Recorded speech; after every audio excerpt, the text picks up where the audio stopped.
When I, 37 male, was 20, I met the most beautiful woman, Lila, who was 19 at the time. She was beautiful both inside and out. She had the most gorgeous dark brown hair that looked red and purple when the light hit it just right, these golden brown eyes and lashes that looked like a doll's, freckles on her rosy plump cheeks, and a single dimple when she smiled a certain way. She was a year younger than me, but yet she was always so much smarter and mature in every aspect. We dated for 2 years. I met her parents, and her no-nonsense cop father definitely gave me the stank eye at first, but he grew to like me.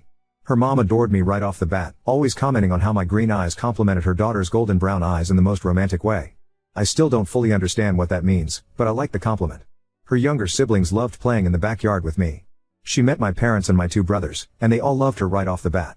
My younger brother was the same age as her, and they were going to college together and would help each other study in some of the shared classes their majors had.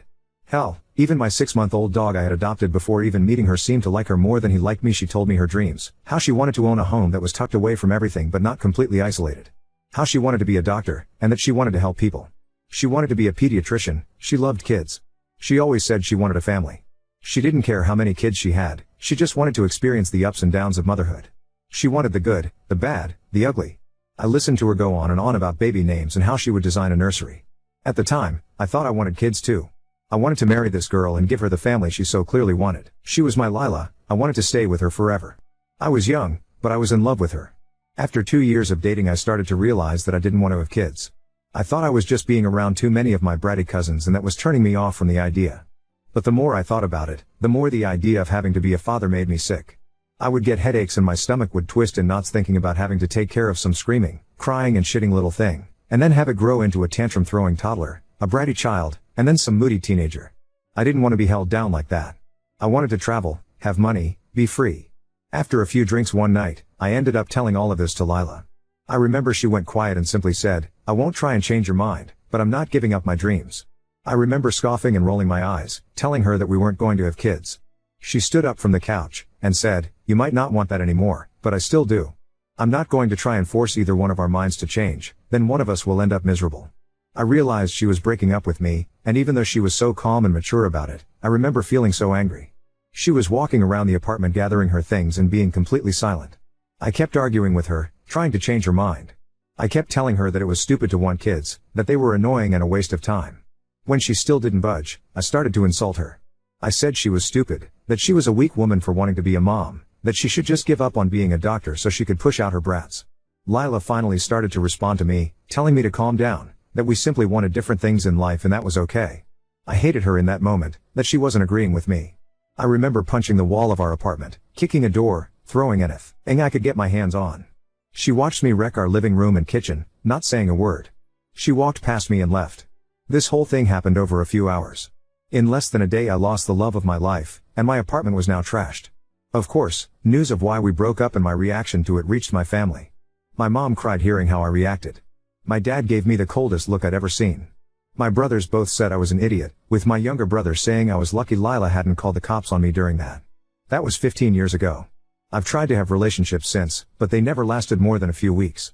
I travel around for work, but now I'm back in the same town Lila lives in. Lila got married, got her doctorate, had kids, and is still a pediatrician last I heard. I know my younger brother still kept some contact with her in the first few years after the breakup. He even invited her to his wedding, but she declined because she didn't want to cause drama. I'm back in her town, the town we both grew up in, dated in, lived in, and where she currently lives.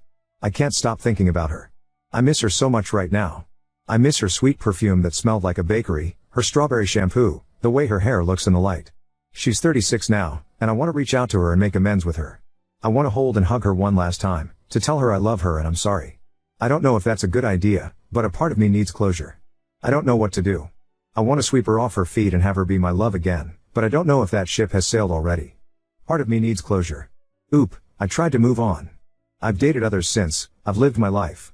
My brothers and parents never really let me forget her, and they always blamed me for why they don't speak much to her. When my younger brother got married about 3 years after our breakup, he still tried to invite her to his wedding because the two of them had been friends. She declined to attend because she didn't want to cause tension and drama. She still sent a gift and a card. My brother was pissed at me when she declined and says had I not been an idiot he'd still have his friend. My parents and siblings still send her birthday and Christmas cards, and they even sent her wedding gifts when she got married, and then baby stuff when she got pregnant. My dad is friends with her dad and so he still hears about what goes on in her life. And my parents never let it go how I ruined a perfect thing for everyone. Update 1. I recently reached out to an ex-girlfriend of mine to see about meeting up and catching up on life. I didn't expect her to respond to me, as we ended on bad terms. She responded, we ended up messaging for a while and did some catching up. I finally asked her if she'd be willing to see me in person, and said she'd be willing to meet up with me. I'm over the moon, but I'm also nervous about going on a date with her. She's 36 and I'm 37, and our last time being on dates with one another was close to 15 years ago. Our date is tomorrow evening after she gets off work. I'm scared I'll mess things up again. I already feel like she's being too generous with me by even agreeing to speak to me again, let alone see me in person, but I'll take any chance I can to try and make things right with her. I can't shake this horrible feeling in the back of my throat that I'll mess something up, that I'll just end up more heartbroken than before. That I'll come on too strong and she won't want to see me ever again. I've bought her favorite flowers for her, I've already made sure to start re-wearing her favorite cologne of mine from all those years ago. I've been practicing what I need and what I want to say to her. I have no idea how this date's going to go, but I just need to type out these feelings of nervousness I have. Update 2. Following my last post, I reached out to Lila. I had to. I know a lot of people wanted me to never contact her again, despite how I wanted to make amends with her. So I reached out to her, and she responded and we chatted back and forth a bit. After a bit of this, I asked her if she wanted to meet up, and basically let her set all the ground rules. She agreed, and 3 days ago we went out on a date. She is just as beautiful as she was when we were together. Her figure filled out, and she finally lost the baby fat on her face, but she was still the same woman I fell in love with all those years ago. We sat down and talked. I didn't want to talk much about myself, but she asked about my life so I had to. She asked about my job, my family, how I'd been. Typical catching up stuff. I'll admit I was zoned out for most of this, and I was operating on autopilot to keep my nerves from taking over. I just wanted to grab her and hold her, kiss her, make her mine against. I don't think I realized just how much I missed her until she was right in front of me. Finally, when she was done asking about me, I finally got to ask about her and how she's been. She got married 11 years ago, so 4 years after our breakup. She has 2 daughters, an 8-year-old and a 6-year-old. I saw how happy she was when she talked about them, and I couldn't help but feel jealous and guilty. I should have been the one to have children with her, but I was stupid and now she had kids with someone that wasn't me. I asked about her husband, and turns out she's a widow. He died 7 years ago while she was pregnant with her youngest. It was unexpected, according to her, but that she's done her best to move on and hold herself together and appear unaffected by it all for her daughters. I asked her if she was seeing anyone, and she said no. I asked her if she ever thought about me after our breakup, and she got vague with her answers. I told her she could tell me blunt what she was thinking. Lila said that she was very depressed after our breakup. She had built a future of us in her head, and she felt like I broke it on a whim with no warning. She said she lost her first real relationship and all the dreams she had with me when we broke up. She admitted that she had been so attached and in love with me that for a while she almost tried to convince herself that she didn't want kids, but no matter what she did she couldn't stop herself from wanting to be a mom, and she knew that if she gave that up voluntarily she would be miserable for the rest of her life. I asked her if I scared her that night, if she felt threatened by me at all. She said the yelling overwhelmed her, and while the commotion frightened her, she wouldn't say she feared for her safety or life, so that gave me hope. I apologized to her about how we broke up, and told her I had regretted everything I did and said that night. She said she had moved on and forgiven me years ago. She always was a very forgiving and kind person, part of the reason I fell in love with her in the first place. I asked her if she was willing to give me another chance and let me back in her life. She was hesitant, and got quiet for a moment. I could feel myself panicking when that happened. She said that she didn't mind me being in her life, but that I'd have to regain her trust in order for her to consider even trying to date me. I was disappointed, frustrated, and very disheartened, but I knew if I came on too strong she'd turn me away completely. I told her I'd be happy to be in her life any way that I can, and that with her permission I'd be working to prove I deserved a second chance at romance. I'm happy to have Lila semi back in my life, and I'm going to work on proving to her that we should get back together. I hope that we can have the family and life she always talked to me about. I know there's still time, but the clock is ticking on it. I'm hoping that one day I'll be posting for advice on the family we'll have together, if all things go well. Oop, when you say starting over I assume you mean with a new baby? She always wanted a lot of kids, she'd be happy if she got pregnant again. I know she's a little disappointed about only having 2. She used to say she didn't care how many she had, but she also had made comments about wanting 4 when we were together. Now on to second story. Laughed when my aunt shamed my father's mistress for using him as a solution for her depression. Now my dad is mad at me. 2 years ago my father left my mother to go with his mistress, whom I will call Anna, common name. My mother never had any idea about the infidelity, Anna knew that my father was married. She even went to the house with him to take his things. One day he simply told my mother that he is no longer in love with her and wants to be happy with Anna. I was there when everything happened. Anna was depressed, she has many scars on her legs and arms. I don't go to my father's house, it makes me uncomfortable to be around them for obvious reasons. Anna is overly nice and it's really uncomfortable. A few days ago it was my grandfather's birthday and the whole family was together, including Anna. I have an aunt who suffers from depression and other more heavy things like schizophrenia. She has tried to hurt herself many times. At one point in the night there were only my father, my aunt, Anna, another aunt and I in the living room. For some reason my aunt and Anna were talking about some serious things, and at one point Anna began to say that depression made her do many things trying to feel fulfilled, that she could only overcome depression when she met my father and he saved her, that meeting him was the key to overcome her depression, and now she's finally happy thanks to him. I know about that because Anna often tried to bond with me by telling me how much she suffered in her life and how my father saved her. She has always justified herself that she was depressed and was in a hard place in her life before my father saved her. It always makes me feel uncomfortable, and I don't feel empathy for her no matter how sweet she is. Talking about how many times you try to kill yourself in front of my 8-year-old sister, it's not something normal. Anna has always tried to paint her relationship with my father as a fairy tale that began in a different way, but that she doesn't regret anything because her world is perfect now. At that moment my aunt said something like, I tried to save myself by going to a psychologist, not by jumping on the dick of a married man, and then she began to say that depression made her want to jump off a bridge but not ruin a family. I just laughed. It was funny. My aunt may have her mind elsewhere all day, but it was crazy to see her make such a sly comment. But when my father was taking me home, Anna was crying and he scolded me for laughing at what my aunt said, saying that no one knows everything that Anna suffered. I know, she always talks about that. I didn't apologize, but now I think, was I really wrong to laugh? From my point of view, my aunt was right. Update 1. Hello, some things happened over the weekend. My aunt came home, I live with my mother, and told my mom what happened. My sister is an 8-year-old girl and she really hates Anna. Anna wants to try to get along with my sister and told her about the time she wanted to commit suicide and how my dad saved her. After that my sister came home asking my mother if she had ever thought about committing suicide. That's not a question an 8-year-old girl should ask, and my sister even asked me questions about suicide after that. I don't really know what else exactly Anna said to her, but it definitely affected her as a little girl. It's not even something you should talk about with a girl of that age. My mother was furious, and since that day she forbids my father to have my younger sister near Anna as she considers her a dangerous and unstable person around children. Since that day things have been really tense between my father and my mother. My little sister doesn't want to visit our father, so she is fine with this.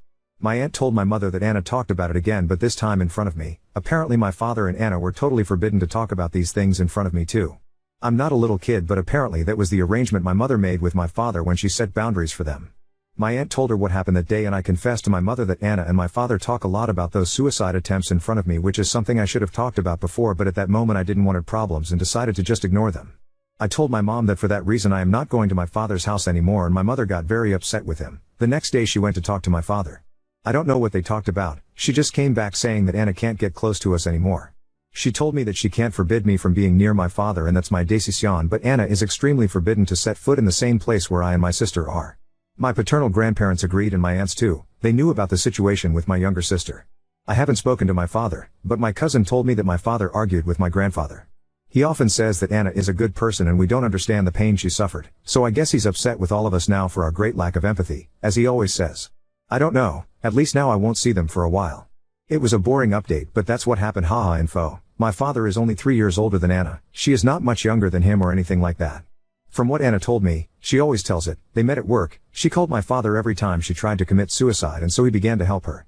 Anna used to go to the psychologist but said that she decided to leave it because that did not help her. Then she met my father and well, according to her, he saved her. It is disturbing to hear her talk about how she always sent messages to my father since he was her only support. Her words, and he ran and left everything at home to go with her every time she was feeling bad.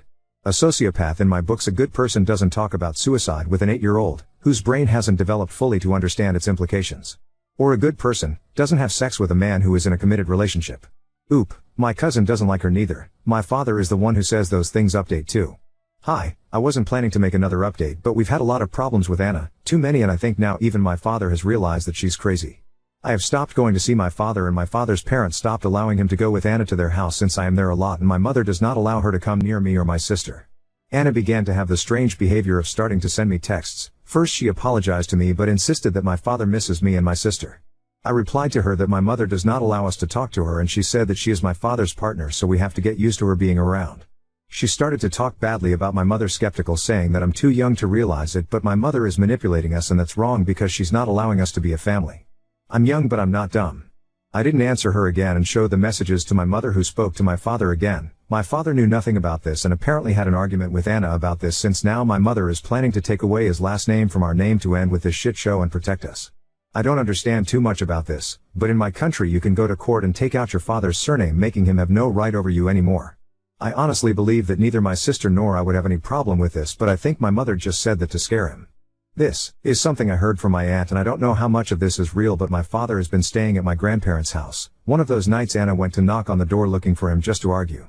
She and my father began to argue. Anna yelled at my dad that he couldn't leave her like that, but nothing else happened because my grandfather kicked her out. My aunt also told me that my father told her that Anna sends him messages like, "If you leave me I will kill myself, you can't leave me," so my father is afraid of leaving her and afraid of her. Less than 2 days ago I found out that my father had to leave work quickly because she sent him goodbye messages. Nothing happened to her, she just cut her arms as always. My aunt said that this is something that Anna has always done. Even when the affair started she sent him messages saying that she was about to commit suicide so that my father would go to her. This is something that Anna also told me, but in a more romantic way. It always scared me. I have no contact with my father and I avoid him when he's on Grandpa's house, but as far as my aunt has told me, he doesn't know what to do since he misses us but is afraid to leave her and that she will kill herself. I feel bad for thinking this, but I'm really relieved to be hearing all this from afar. I'm so thankful that my mom forbade us to see her before all this happens, and honestly this is his karma, so I'm not going to get into this. Anna took her own life when my father went to get some of his things with Grandpa and was scared that she could hit or do something to him. That's all I know, but she killed herself while they were loading some of my father's stuff into the car. I'm very shocked. I wanted to think what everyone told me, that she wasn't going to do it. I don't want to talk to my father at all. Is this wrong? Want my mother to take us away from him? I do not know. I go to the psychologist and my sister too, but neither of us want to talk to my dad even now. I don't want that drama in my life. My psychologist says it's normal and I shouldn't talk with him if I don't want to. My sister hates him. I don't feel bad for Anna either, and that makes me feel worse. The last thing I heard about her before this was that the police didn't do anything because they never do anything, and she refused to continue her psychological treatment because, according to my aunt, they would tell her that she should be hospitalized, and that happened to my aunt in the past too. I didn't know that. I remember my father telling her about her appointments with the psychologist and even the psychiatrist sometimes because of the medications and the start of that relationship, but she would refuse and say she was fine. She wasn't young or naive. She was 34, almost my parents' age. I even think she had more control in the relationship than my father. She was a grown woman, and I can admit that this last days I was nervous about her BC of all the things she was doing. I don't feel bad about her death. I even feel very relieved that she is dead, and it is something that my aunts have also told me. Everyone feels like that about her. They and my psychologist say that it is normal to feel that way, but anyway, I prefer to think that I am a better person than her and my father, so I'm not going to be happy for it but respectful. It's sad to think that we're all relieved when someone died. She wasn't a good person at all. My father is not a good person either, and I know it. He is not an innocent. He did many bad things to my mother during the whole divorce process. He left us until it occurred to him to want to play family with that woman, and even so my mother had always encouraged us to talk to him. They both did a lot of things to my mother during the divorce process, but now I just want my mother to continue to forbid my father from seeing us until we want to see him. Anna scared me. I also feel guilty thinking that she may have seen one of my posts, even though I don't know if she knows English or the existence of this app.